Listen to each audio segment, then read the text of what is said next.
Hi guys, and welcome back to my channel. So before I get started, go ahead and hit that subscribe button and go ahead and hit that bell button so you won't miss any more videos by me.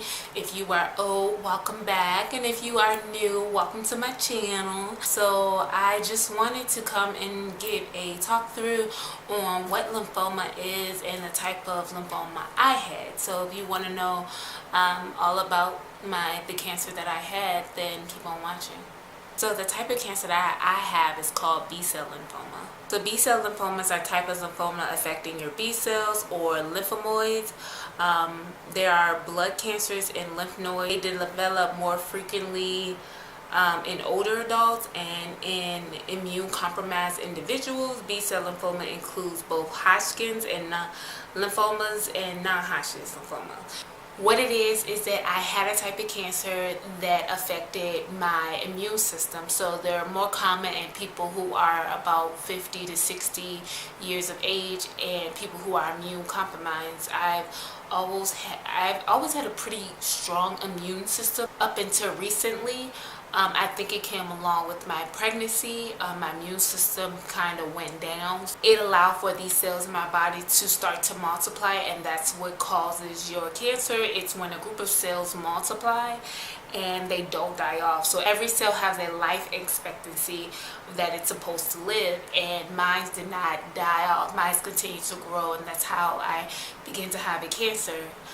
In which it affected my immune system. So like I said, there is non-Hodgkin's lymphoma and also Hodgkin's lymphoma.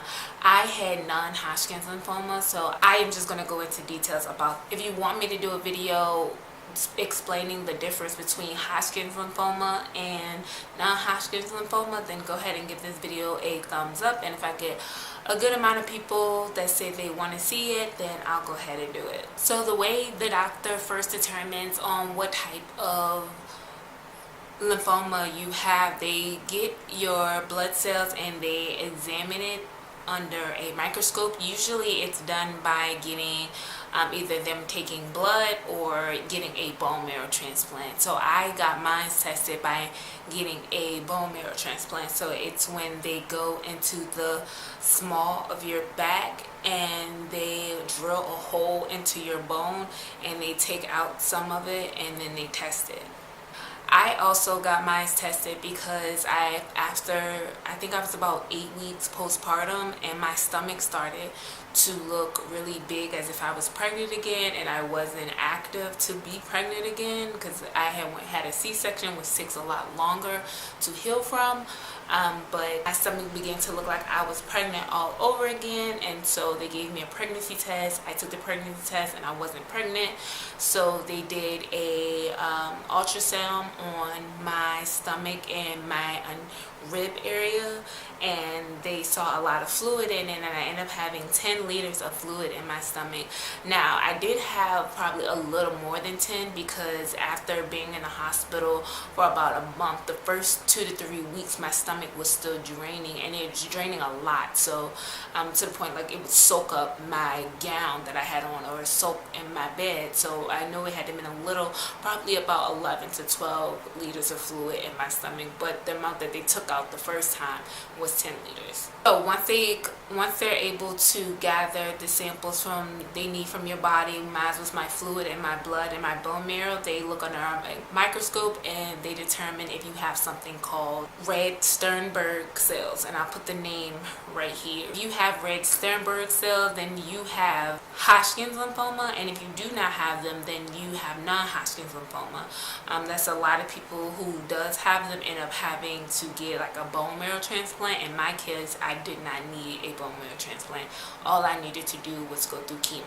So what is non-Hodgkin's lymphoma? So non-Hodgkin's lymphoma is when your cancer cells start to attack your lymph nodes. So you have lymph nodes in your neck and I think other places in your body, and also it attacks your immune system. So if you have Hodgkin's lymphoma, it attacks specific organs, but non-Hodgkin's only attacks your blood. So that was the case for me. It was only attacking my blood.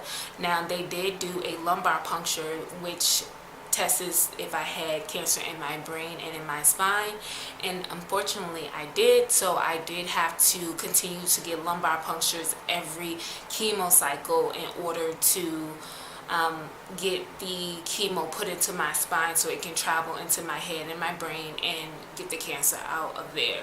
And then when I was tested with my last lumbar puncture at the end of my 8 cycles, because I did go through 8 cycles, I did not have any more cancer in my head or in my spine. And I think I found that out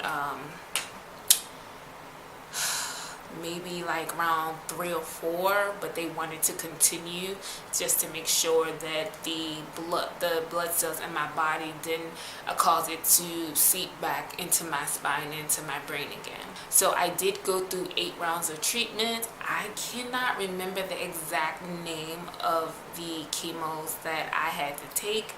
I believe one was called methotrexate.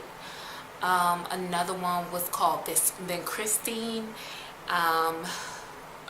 Robitussin, and I think that was all for me. I took about 3 to 4 different types of things, but just from my memory, that's all I know that I had to take. So I would check myself into the hospital. Yes, and I know it sounds like I'm checking myself into a hotel, but that's basically what it was for me. I would check myself into a room, and then I would start my chemo process. Some of the chemo would have to leave my body, depending on which one I had, before I was able to go home. Typically, I would go home for about a week, and because my immune system was so low, and sometimes I didn't have an immune system at all, I would come home and maybe get sick, or I used to have to wear a mask in public. And for me, wearing the mask kind of made it hard for me to breathe, so I actually didn't wear my mask all the time when I was in public. I never got sick from being out in public. I've just gotten what is called a neutropenic fever, so they don't know where my infection is coming from because I'm just at home. But it's just that by me being neutropenic, which caused me, I can't eat lettuce, I can't eat anything that comes in a can we can't see freshly washed. I can't eat deli meat or any type of lunch meat. I have to make sure all my food are cooked to the proper temperature, well done steaks, well done hamburgers. Couldn't eat greens, so I had to stay away from like Subways, any type of buffets where the food wasn't cooked freshly for me. It had been sitting out for a while, and multiple people, even though they wear gloves, are going into it, and it could be contaminated. So I think I've caught infections from eating food. I know Walmart has a buffet. I ate there and got sick and ended up back in the hospital. I've only had where they take my blood and they watch to see if anything were to grow on it. I've only had that happen one time. That was during my end of my 8th cycle. So at the end, when I actually caught a real infection, when I was actually in the hospital, instead of 3 or 4 days when I got an infection, I was pretty much there almost a week and a half. So that was different for me. I had to go to the clinic every other day, every Monday, Wednesday, and Friday, sometimes just every Tuesday and Thursday, to either get a chemo treatment that was maybe like an hour. I may need a blood transfusion because my blood levels were low, which lymphoma causes.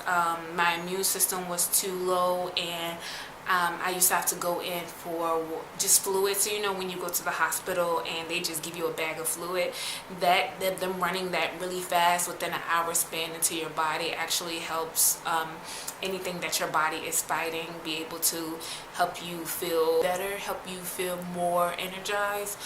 So if I ever felt down and felt sick, I would just go and maybe get 1 to 2 of those, and then I would just go home because I'll be feeling better. But sometimes it was to the point that I would get there and they would admit me straight to the hospital because I would have a fever, or I would be throwing up uncontrollably, or my vitals were just too bad for them to just try to fix me in the clinic. They needed to admit me in the hospital.